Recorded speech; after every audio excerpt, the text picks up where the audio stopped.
सबको जय श्री राम, जय भोले बाबा की। आज आपको भगवान केदारेश्वर की कथा सुनाता हूँ। केदारेश्वर ज्योतिर्लिंग की स्थापना कैसे हुई। भगवान विष्णु का अवतार थे नर और नारायण। नर नारायण का स्वरूप भगवान विष्णु ने उसमें जन्म लिया था और उन्होंने केदारनाथ की घाटियों में जाके तपस्या आरंभ कर दी भगवान शिव की। अब भगवान शिव की तपस्या आरंभ करती, वहां एक उन्होंने पार्थिव मतलब पत्थर से या ये कह लीजिए मिट्टी से, रेत से, वहां की बालू से एक शिवलिंग बनाया। वो उसकी रोज पूजा करते थे और रोज पूजा करके उन पे बाकायदा बेलपत्र, पत्ते, फूल अर्पण करते। इस तरह भगवान शिव आते, सबको ग्रहण करते और चले जाते। निरंतर कई वर्षों तक नर नारायण भगवान शिव की तपस्या में लीन रहे। तो भगवान शिव ने देखा अब तो बहुत समय हो गया है नर नारायण की पूजा करते हुए, अब इनकी भक्ति की भावना प्रबल हो गई है। भगवान विष्णु भी इंतजार कर रहे थे कि भोलेनाथ कब आए, कब दर्शन दें नर नारायण को,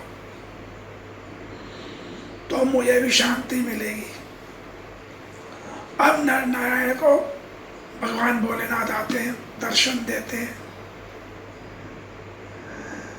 तो कहते हैं नर नारायण मैं तुम्हारी तपस्या से बहुत प्रसन्न हूं, बताओ क्या चाहते हो, क्या मांगते हो। नर नारायण बड़े प्रसन्न हो कहते हैं भोले बाबा आप तो भक्त वत्सल हो, अपने भक्तों का ध्यान रखते हो, उन पे अपनी कृपा रखते हो, हम पे भी दया करो, कृपा कीजिए और यहाँ इस शिवलिंग में, पार्थिव में आप स्थापित हो जाइए, जिससे हम आपके पास, आपके यहाँ दर्शन साक्षात कर सकें और जो कोई भी यहाँ आए दर्शन करे वो पाप मुक्त हो और मोक्ष की प्राप्ति कर सके। भगवान शिव ने कहते हैं ऐसा ही होगा, जो यहाँ पूजन करेगा, यहाँ का जल पिएगा, पूजा करने के बाद उसे मोक्ष की प्राप्ति होगी। इस तरह कह के भगवान भोलेनाथ अपने लोग चले गए, कैलाश चले गए। नारायण की तपस्या पूर्ण हो गई तो पृथ्वी पे जो उस टाइम अत्याचार माहौल चल रहा था राक्षसों का, उन्होंने वो खत्म किया।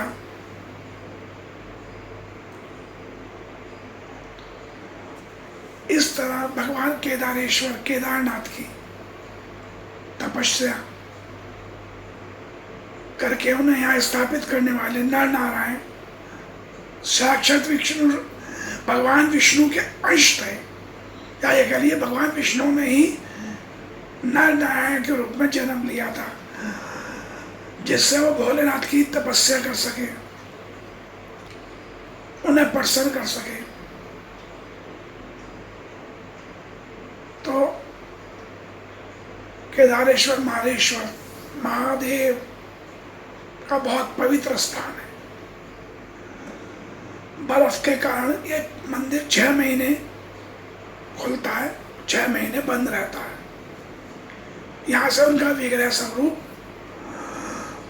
उठा के या पूरे तैयारी से, पूरे आरती से पूजा करके ऊखी मठ ले आया था। ऊखी मठ उससे 80 किलोमीटर या 100 किलोमीटर पहले पड़ता है। 6 महीने भोलेनाथ ऊखी मठ में रहते हैं। मैंने वहां दर्शन किए, मैं ऊखी मठ तक गया हुआ हूं।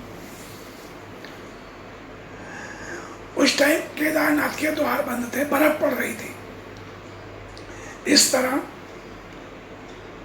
6 महीने बाद फिर उन्हें केदारनाथ ले आया जाता है। वहां पट खोलते हैं, बाकायदा पूजा अर्चना की जाती है।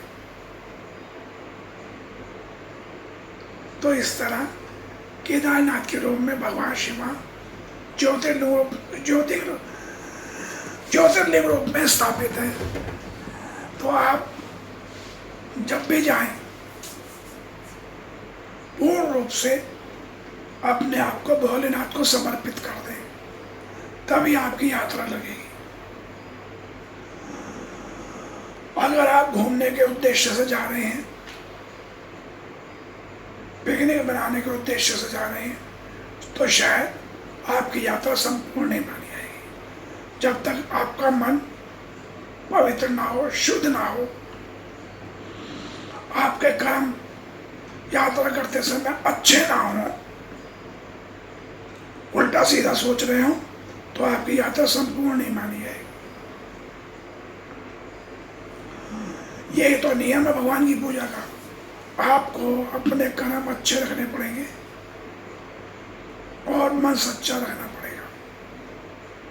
जय भोले की, जय महाकाल बाबा की, जय केदारेश्वर बाबा की, जय हो।